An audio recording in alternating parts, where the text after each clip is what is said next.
Yo, Wrestle Digest. Alright, I was gonna do a big intro, but yo, SmackDown was just absolutely jam-packed with the good stuff, the weird stuff, a really messy promo. But you know what? Let's just get into it. But first off, please, for the love of God, subscribe. Because if you guys do not subscribe, I have to be like this in this position this entire episode, and it's really bad for my posture. Okay, so see that button like right over here? Click subscribe, please. Just click it for me. Cool. Thanks. All right. Let's talk SmackDown. We start off SmackDown with CM Punk, alright? Like, is he a good wrestler? Yes. Do I love some of his matches? Sure. But what the hell does he know about cameras? He's not holding it properly. You don't hold a camera like this. No. Where's your ninja walk? Alright? Your ISO was off. He didn't even adjust the aperture. Nothing. Just took it and started running and gunning. That is not a running gun camera, sir. Get an FX3. Get it together. Go to cinematography school. Do something. But back to wrestling. He's talking his normal shtick like, how is it to be alive and well on a Friday night in Chicago? Woo! Who has the best crowd? Chicago! Woo! We know how it is, alright? Okay, and I know it sounds like I'm hating, but I do love CM Punk, but I don't like how he does his promos with this. Like, oh, like, come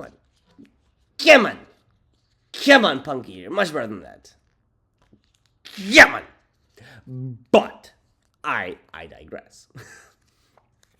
He comes out, he does his stuff, and he's hyping up WrestleMania. And who comes in but, ladies and gentlemen, my name is Paul Heyman. Paul Heyman comes out. They're doing the little talky talk. He's like, I love you. You're my best friend. You my bestie too, boo. Whoo, it's adorable. It's cute. But then he's like, yo, between us and everyone watching here and at home, what's the favor, boo-boo? He's like, oh, brother, I'll tell you. When Roman shows up, and he's like, haha, bye. And then we just wait for the whole episode for Roman to pull up, you know. Next up, we had Rey Fenix have his debut. And this guy's amazing. Hot take. I like him more than Penta. Alright? He had a really good match against Nathan Frazier from NXT, who I still think him and Axiom should be called up to the main roster soon, because they are the saviors for the tag division. But I think NXT needs them more right now. But I just want them in the main roster, okay? I want them to cook. I want them at Mania. Is that too much to ask for? Too much to ask for. But I digress. Rey Fenix, insanely good match. I like his moves. He's doing his AEW stuff of walking on the ropes, doing some cool flips. I like him. He's good. He had a really passionate promo afterwards that I really liked. And I don't think he's going to be part of the Mania build-up because he debuted 2 weeks before Mania. None of that, but I do think he's going to cook insanely. So, yeah. And then we got LA Knight versus Tama Tonga, which I like this match. I love LA Knight. I love Tama Tonga. I do that so often. To the point where my friends think I have issues. And I do. I am a Tonga sexual. I am all throughout life. He's amazing. Good match, solid match. I'm just concerned about one thing, though, that I feel like no one's really talking about.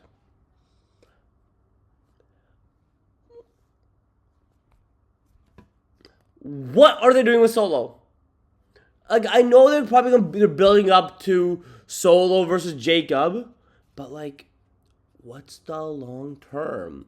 It seems like basically after Roman whooped him, he's just like, I'm just here. I'm just a boy. You cannot ask me to do shit. I am just here. And it is concerning, and I do feel that Solo is going somewhere. But yeah, obviously LA Knight won. He hit him with the BFT. Solo's like, oh, I'm gonna hit you. And he's like, ha ha ha, bye. And he skedaddles. Good match, solid match. And it kind of leads into what I'm gonna talk about in like a couple minutes here. All right, and then we're subjected to probably the weirdest promo I've ever seen in my life. We had Jay,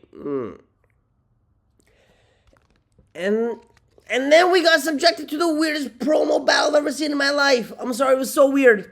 So, like, Tiffany and Charlotte were doing their thing. Like, they had the normal stuff. It's like, oh my god, I'm better than you. Oh my god, you suck. But yo, it got personal quick. Tiffy's like, oh my god, I'm gonna beat you and your record's gonna be worse than your divorce rate. Like 0-3? Bro, I'm about to cook you at WrestleMania. You're about to be 0-3 there too. And it's like, oh my god, what? She's bringing up the Andrade divorce, which is insane. She's calling her a Nepo baby. Like, yo, you can win every title ever, and yo, daddy is still number one, girl. And yo, Charlotte was getting flamed the entire time, barbecued, put over a steak, and like, it was very bad for her. Very bad for her. And then, like, as Tiffy left, like, Charlotte started walking towards her, and apparently, according to the dirt sheets, this wasn't planned. But she was like, oh my god, this might escalate, because Charlotte does have a history of, like, escalating beef. Look at her with Nia Jax. Look at her with Becky Lynch. She do be a disturber of the caca. And so apparently Tiffy left because she wanted to, like, oh my god, get away, right? And Charlotte drops out and just says, yeah? Well, guess what? Ludwig's in my DMs. Like, girl. And then it just got sad. Kevin Owens comes out and announces he has a neck injury and can't fight at Mania. There's a chance he might not wrestle again, which really, really, really sucks. I was trying to Google what the thing was. I couldn't find anything definite on, like, so I don't want to say anything, but I wish nothing but the best. I definitely hope he comes back soon or whenever he's healthy. He always had to forfeit the match against Randy Orton, so I do hope we do see Randy get a new match, maybe beef somebody else, but that's not the important thing here. But yeah, sucks that we won't have KO or Sammy on this year's Mania, and yeah, this was just sad. Oh, and then Randy comes out and he gives KO the, it's all good, kid, I'll see you afterwards. And then Nick is just like, hey, Randy, I know it's obvious, but you're not a Mania anymore. And then Randy RKO's Nick Aldis, probably getting a big-ass fine as well, like he did last time. Nicholas versus Randy Orton in WrestleMania, please make it happen.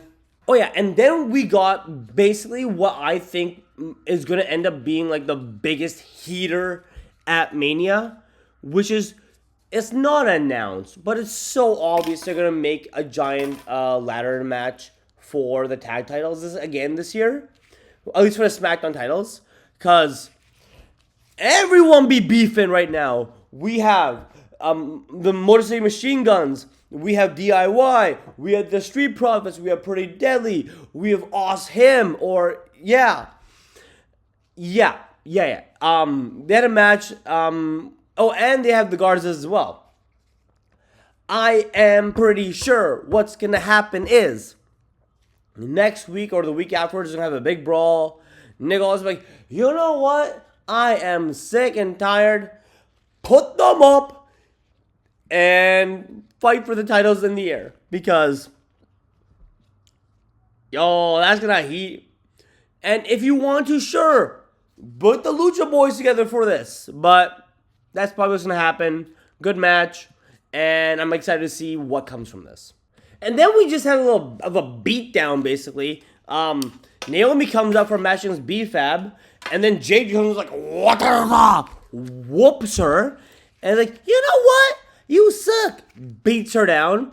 And then goes right into a match against B-Fab. And, yo, okay. Is B-Fab, like, WrestleMania worthy? No. But is she a good wrestler? Yes. Every match she has, she's getting better and better and better. And I do think that in a couple of years, she has a chance of, like, going big, which is nice. But obviously, Naomi won, and then Jade comes out, and like, what, and it kind of just ended with Nick Aldis saying, you know what? Y'all at Mania, I lost a photo somewhere here, or whatever. They're fighting at Mania now, okay? It's great, whatever, yeah. And then we had big meaty men slapping meat. We had Jacob Fatu versus Braun Strowman. And, okay, this might sound like a hot take, but I do not like Braun Strowman as a wrestler anymore. He used to be really good, but ever since he's been back from surgery, he's been very slow. And and obviously I'm happy he's healthy, but I'm like, hey, something needs to change.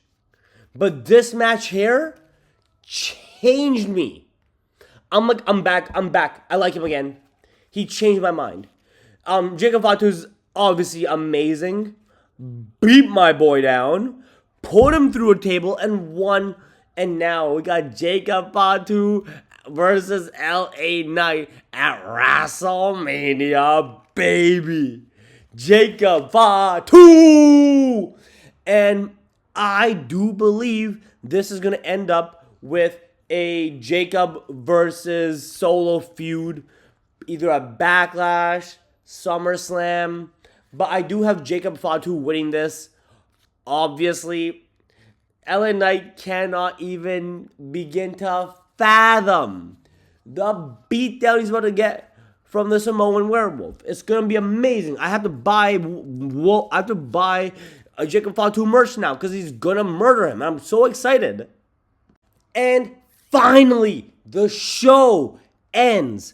Finally, Roman decided to come into work, and he's like, I'm here, let's go talk to this man. And they're talking. Roman comes out, he's like, oh my gosh, Chicago, what's up? And then Seth Rollins comes out, he's like, I'm just here to watch the train wreck, baby.